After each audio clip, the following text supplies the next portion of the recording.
I'm Melissa Lane, and welcome to the Lifecraft podcast. Lifecraft is passionate about helping you live your everyday life better by sharing inspiration, awareness, and tools to enable you to create a fulfilling life. Are you spending the holiday season by yourself? I have in the past, and I know it can feel quite strange since most people associate the holidays with family time. But spending the festive season by yourself can be an enriching time filled with self-discovery, service, and rest.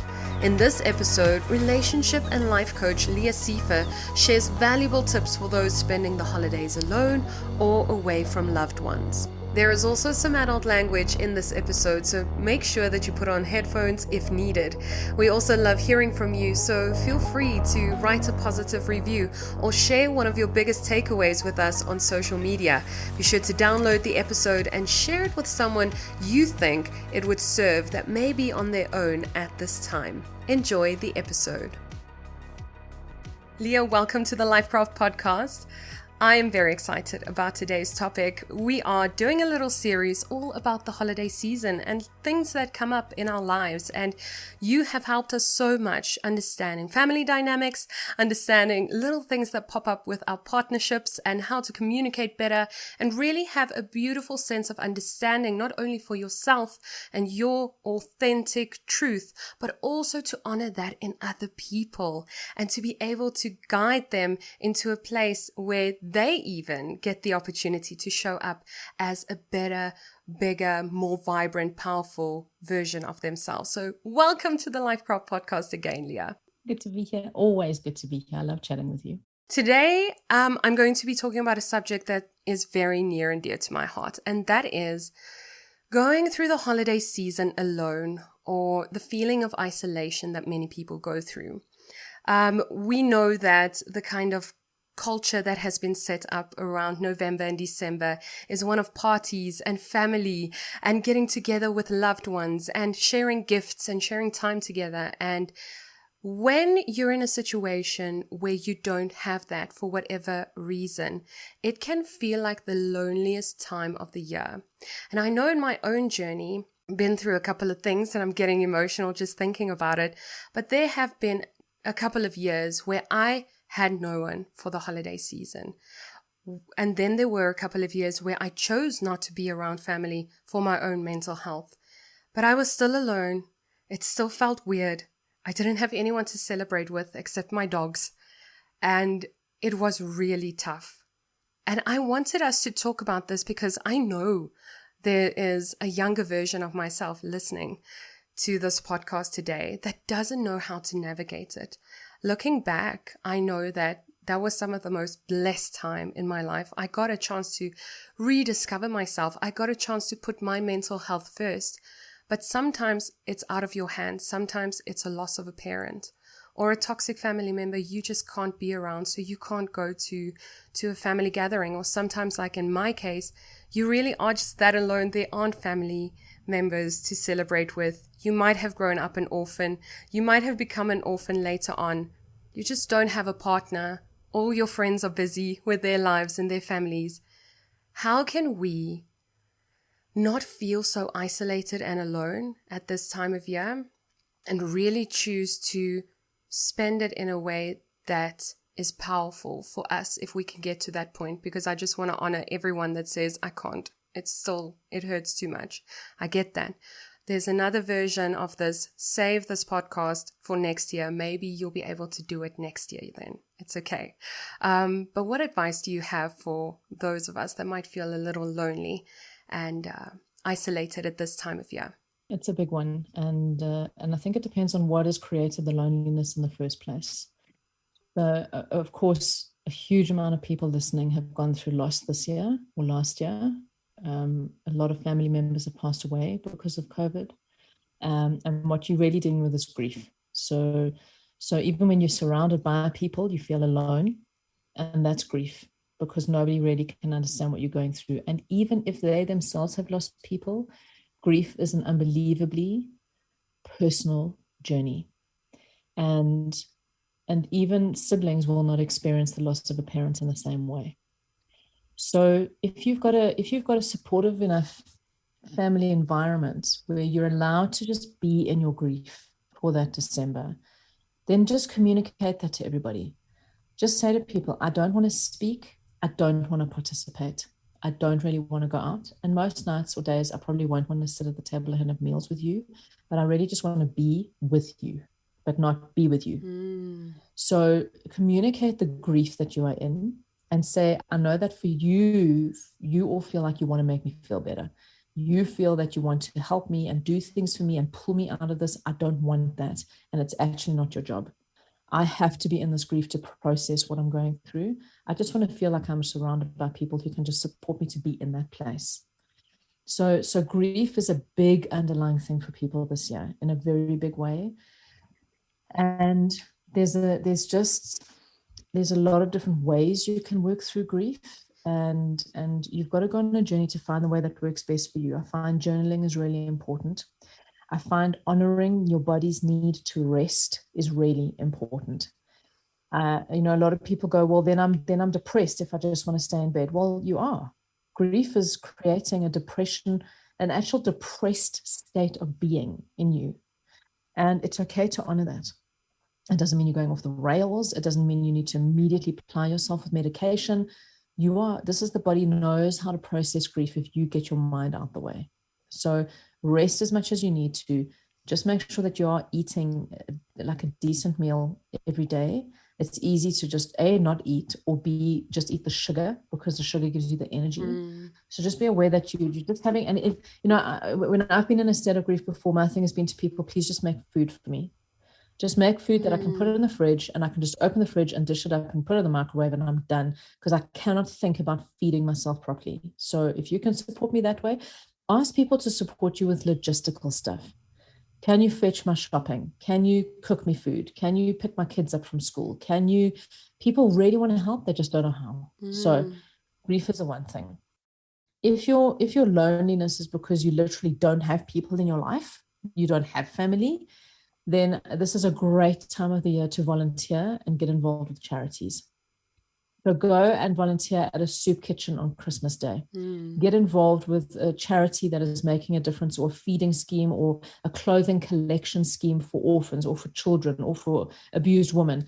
Go and volunteer at the animal shelters. There are so many charities that need volunteers, and there's nothing that makes you feel like greater than giving. And it's not giving with any expectation of receiving. Yeah. That's what makes it so beautiful. Like, no, this is not about you. You can just be present somewhere. Go and volunteer for the Santa Shoebox Project, where you can just wrap boxes every single day. Like, you can be with people, but making a difference, but you don't have to engage beyond a certain point if you don't want to. So volunteering is a very powerful thing to do. I love travel. This is a good time of the year that if you don't have family where you are, then use this as a time to go and travel to a place you've always wanted to go and explore. Yeah. Borders are open at the moment. COVID is kind of down. Vaccines are up. People can travel. So if you've got the money or the ability to do so, get on a plane or get in your car and make a 2-week road trip for yourself. And plot it and plan it and go to towns you've never been to before and explore your country, or go to some foreign place, and go and actually use this not as a time of family, but as a time of like having an adventure. Go and have a great adventure if you're on your own. There's ways you can do this. I'm always a really big fan of using December as a launch pad for the year that is coming. I hate New Year's resolutions. I don't like 1st of January. So if you find yourself at home alone, one of the best things to have come out of this pandemic is the huge abundance of online work that is there. Therapists, teachers, mentors, experts have created incredible online resources that can help you shift your mental health, get clear on intentions, create stuff in your life. So use it as a planning month. So yes, you can be on your own, but don't wallow in the loneliness. Go, right, now that I've got no distractions, I'm not at work, I don't have family nagging me, I can have my own days to myself. I can wake up when I want, I can go to bed when I want. But what is something I'd really love to manifest for myself next year? And what can I start doing in December? What habits can I start creating? And what actions can I start taking? That means that I'm already on this path before the 1st of January arrives. I feel that people collapse into December of, it's just a month off in my life. Well, why? Don't do that to yourself. Use it as a proactive month and get stuff. So that also alleviates the loneliness, is when you are in action doing stuff. And then the one thing that I love doing, and in fact, my family used to do this growing up, is we had the Waifs and Strays Christmas Day. So everyone who didn't have family, who were alone, who were maybe traveling and didn't know anybody, we used to have these insane Christmas lunches of up to 30 people sometimes, of people who had nowhere else to go. That's brilliant. So if you are that person, why don't you open that invitation and say, listen, for my friends and family, or go to a restaurant and say, I don't know about any of you, but I don't have anyone to share Christmas with, and I want to book a table at this restaurant on Christmas Day, and I'd love to meet some new people. And for all of you who are lonely as well, let's do the Lonely Hearts, Christmas lunch together. So create like a get together where other lonely people who are by themselves can come and connect, and you might meet some new friends. All of them are so spot on. I love that. The solo travel one is definitely one of my favorites, and it is such a great way to just reconnect with yourself, especially after a year like this where we've been so distracted and so bombarded with so many opinions and so many things happening and so many demands on us. Just to take that time to get yourself out into a new setting. What I used to do is when I didn't have a lot of money to travel, I would just book myself into like a little guest house all by myself and just be in a different environment. Just like sleep on a different bed, see different things, hear different people speak, and really take the time to kind of nourish yourself. And one of the things that I love doing as well, I use that time to manifest the type of family and traditions I would like to have one day. Because I was just born into this world with all of the traditions that I got. And I would take that time to think, if I had said family, which I would like to manifest because that's what I want to experience in this life, I would like to do this on Christmas with them. And I would like to do this the day after Christmas with them. And then I would do that just with myself. And it was so much fun. And then I started realizing, why are we waiting for the partner and the kids and the family and the job to do the things that we actually want to do, to have the fun that we actually want to experience? So it's so great. And volunteering, when you are feeling helpless, help someone. When you're feeling helpless, help someone. It's so brilliant. Leah, I absolutely love that. It's just all of them. The charity, the volunteering, the travel, the journaling, really get to know yourself, and then also investing that time into you. Yeah. I would love for you to share a little bit when someone says, that's all fine and well, but I can make this an empowering time for myself, but mentally I'm just not strong enough. Mentally, I can't get out of bed. Mentally, I don't want to be alone, and I am because my partner died, or my family is overseas, or this is my first year alone and I don't know how to cope because I come from a big family and now I am completely alone and I don't want to take action. I just want to get through this time because I've been there. I know that feeling. Then just get through the time. For me, there's no judgment on wanting to just stay in bed and binge watch Netflix. I've used that as a coping mechanism for myself quite a lot. I've got no problem with that. And people go, no, but you can't give permission for people to do that. Well, why not? Your mind and body know what they need. Your mind and body know what they need. And we want to try and correct that by going, yes, but we should be doing something else. We should be saying, no. Your body is really powerful at telling you when it can't handle other people's energy, when it is exhausted and burnt out, when you are overspent. Your mind and emotions, your mind knows how to work through grief. And what people want to do is run away from it. And sometimes you need to just be in it and have fat, snotty cries for hours on end, because that is your body's mechanism for processing grief out your body. And people get so scared of these emotions. People get so scared of depression or grief or isolation. Or why? They are necessary emotions to help us process big, big stuff. So stop always looking for the happy.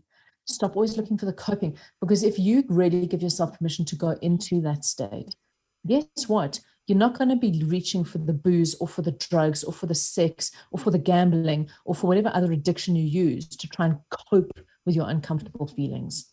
If you can just be in your uncomfortable feelings, go, you know what? For today, I'm not getting out of bed. I hit radical burnout about 3 months ago. Radical. That was bad. I don't think I got out of bed for a week. Now, my whole career is around mental health. I woke up when I wanted to wake up. I ate what I wanted to eat. I fully binge watched crap on Netflix. I went to bed late. I didn't touch, and I mean it, I did not touch social media for those 2 weeks. I just woke up and I was like, no, but I've got it. And my body just went, no. And I went, oh, okay, I'm listening to you loud and clear. So I just checked out. It took me a long time. It probably took me 2 months to kind of start getting back online. And I've got no problem with people who want to do that. It becomes a problem if you are doing it for like a month. Yeah. But if you need to take a week, maybe 2, and I think the whole planet needs to take a week or 2 to stay in bed and just process the enormity of what we have been through as a human race through this pandemic, which is why December is going to look very different this year, because no one could do December last year. We were in lockdown. We weren't allowed on the beaches. We weren't allowed to socialize. This year we can. So either people are going to go totally off the one end of the spectrum and party like it's the end of the world and go completely insane and socialize as much as they can, or they want to go into, and I'm experiencing more with people that I'm speaking to, is people just don't want to engage at all. Yeah. People are Zoomed out. They are Microsoft Teamed out. They are phone called out. They're webinared out. They are done. So if you don't want to take any action, that is totally great. Don't. Lie on your bed, stare at the ceiling. Just let your body find its own way. Don't put too much crap in your body. Just don't put endless sugar and shit in your body. Just for the health coach in me, have the stuff, like, just trust your body, just nourish. I always say, just keep nourishing your body. Have the shit, but keep nourishing your body. That's the thing. Your body will know what to do, and it'll start telling you, I've had enough of this now. And if you don't believe me, it's because you've never fully just let go. It's usually because there's still a level of restriction. But if you trust your body to just stay in bed and binge watch Friends, I promise you, if you honor that and you're like, I need to work on my mental health, I don't have the strength to work on my mental health, I can just rest. I can just let my mental health rest in every way.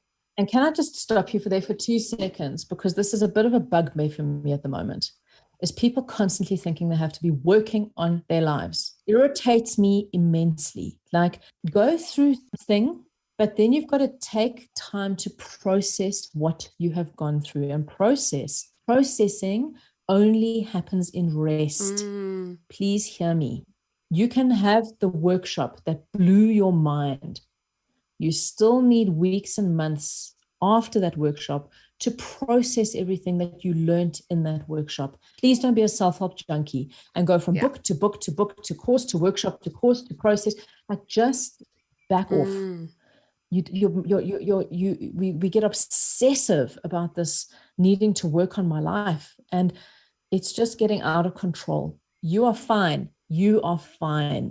If there's stuff you want to address, you'll address it when you need to. If there are bad habits you're stuck in, you'll address it when you need to. But this pressure I'm seeing everybody put themselves on and go, okay, well, I need to take time to do this and to do the journaling and to set my intentions and to make plans and to be involved and to do the psychotropic journeys and to, oh my God, can we just exhale and stop? Just stop. Go and lie in bed, binge watch Friends. Yeah.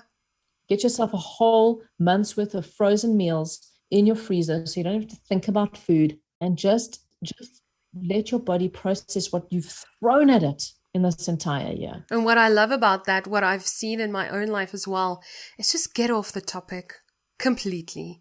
Get your mind off that subject completely. You have no idea the shifts that'll happen in your life when you just get off the topic completely, because we obsess about these things. We obsess about self-development. We obsessed about success and to be the best at this and to let go of our trauma. And then I find people being so obsessed about their trauma that they're keeping it active in their life way more than people just that are having fun and binging Netflix and just living. Yeah. There's got to be an element of living, Yeah. not just doing, not just working, because otherwise it's not fun. And then you will go into that burnout. So the moment of isolation and the moment of said loneliness in inverted commas can be so powerful if you just say, you know what, I'm going to be that.